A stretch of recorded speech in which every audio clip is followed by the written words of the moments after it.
So there's never been two consecutive quarters of negative GDP that did not lead to recession. That thought and quote from my good friend Larry Lindsey, who's a former White House National Economic Director, former Federal Reserve Governor, and presently President and CEO of the Lindsey Group. Larry, welcome back. I loved your piece this morning. I know I'm not allowed to attribute it on the air, but now that I got you, I can attribute it on the air. And I don't know. I think you got a good point. But maybe even the bigger point is, it seems to me as the evidence comes rolling in, the economy looks worse, not better. I don't see any great economic resurgence here. Like today, the Chicago PMI manufacturing was absolutely terrible. So what are you thinking? Well, I think that's exactly right. I don't think the third quarter is starting off well. What I find amusing about this whole episode is what the White House and a lot of the media is saying as well.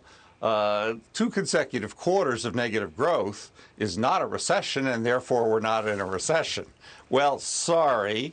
It may not necessarily mean we're in a recession, but the odds that we are in a recession after 2 quarters of negative growth are pretty high. So for all intents and purposes, we are in a recession.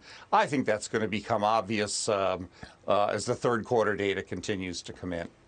You know, Larry, you've cited, you were one of the very first people, I don't know, late last year to talk about the recession threat. You've been proven right. I don't understand how, I mentioned this in the last segment, but I want to pitch it to you because you've had so much experience. So you're in a recession. Do you raise taxes by $750 billion? Or if you're in a recession but inflation remains high, that's what the personal income report showed today. Actually, inflation's getting worse month over month over month. Why would you spend almost $1 trillion, and why would you raise taxes almost $1 trillion? I don't get this. Just on a common sense basis, I don't get it. Well, it's a belief in activist government, and the one thing that we should say is that it could have been a lot worse. So I guess I'm grading on a curve here, and I certainly wouldn't give the bill that just passed an A, but I might give it a C minus. It could have been a lot worse. I think actually Senator Manchin, held out for the best deal he could get. Yeah, but he broke my heart, Larry. He just broke my heart. You expect politicians to do what they say they're going to do? Come on, Larry, you've been in this town. We served together in the first Reagan term. Yes, we did. You were in 7th grade, I was in 3rd grade, and we got special dispensation to go into work. But, we've been around a long time. And your book, The Growth Experiment, chronicling those tax cuts, was really one of the best economic books ever. So assess for us, it looks to me like manufacturing's been slumping. It's been down the last couple months.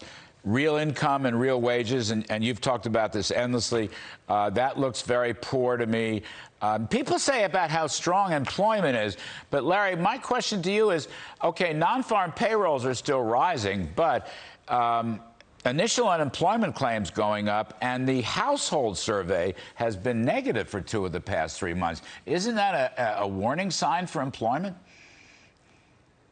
I think it is. And what people forget is that employment is a lagging indicator. Think of yourself as a business person, right? First, you see sales decline. Then you start laying off workers. You don't do it the other way around. So employment is defined as a lagging indicator. And this time, Larry, there are 2 things that are different. The first is, we had a huge overhang of demand for jobs. Getting workers was very tough. So what you'll actually do is first you'll see your sales decline. Then you'll cancel all those help wanted ads that you had. And once that is over, then you'll start laying off workers. So it's going to be very much a lagging indicator. The other thing that's different this time is that real wages are negative. Since the president took office, real average hourly earnings are down 3.6%. Well, what does that mean? It means workers are actually still pretty cheap to hire. And so I think the pace of layoffs may be slower, only because workers have gotten so hammered under Biden by inflation, and therefore they're, quote, cheap to their employers.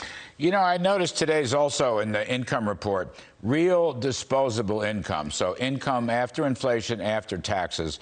It's down 3.2% for the past 12 months. I think, Larry, it's been down, I don't know, 12, 13 consecutive months. That's a bad economic indicator. It also tends to be a political indicator. Well, yes, we run regressions to see what it's like. Declining real personal income is not a good sign for the incumbent party. If you're running as an incumbent party in the midst of a recession and solid inflation, I can't imagine a worse environment. But, people make up their own minds, and there's a lot of effort to sort of confuse the issues here. But, we'll wait for November to see what the results are going to be. So last one. But certainly economic research would say they're going to have a bad year. Yeah, I've seen, even those old Ray Fair models from Yale University and so forth, I think he used real disposable income and with some success. But Larry Lindsey, the stock market is having a terrific week. This had staging a rally in recent weeks. And if I understand the logic, the stock market suddenly is in love with recession because recession's going to bring down inflation and stop the Fed from raising its target rate and generally tightening money. Do you buy that stock market logic? I cannot understand a stock market going up as there's clearly a growth slowdown and probably a recession. And that Fed statement on Wednesday was about as hawkish as anyone could expect. Mm-hmm. So I've never heard of a hawkish Fed and a declining economy being good for stocks. I don't understand it. It's up for my clients to understand it. I just try and tell them what's about to happen. And rates are going to rise further. I think there's a lot of optimism about how fast inflation can come down. If we have a significant recession, meaning 2 more quarters of significantly negative growth, then I think that maybe you could get 12-month inflation by the end of this year down in PCE down into the 5s. Mm. But that would be a very painful experience. Deep recession and the Fed keeping raising rates. I think they're going to move 50 in September, and I don't think that's going to be their last hike. They're going to be failing on their inflation target if they stop hiking into September. Oh, yeah. Right. Let's say you're right on the 5% inflation, that's still more than twice their 2% target. So I think they're in a pickle. That's a little bit optimistic, but they could get there with a deep recession. Which would not be that great. Anyway, Larry Lindsey.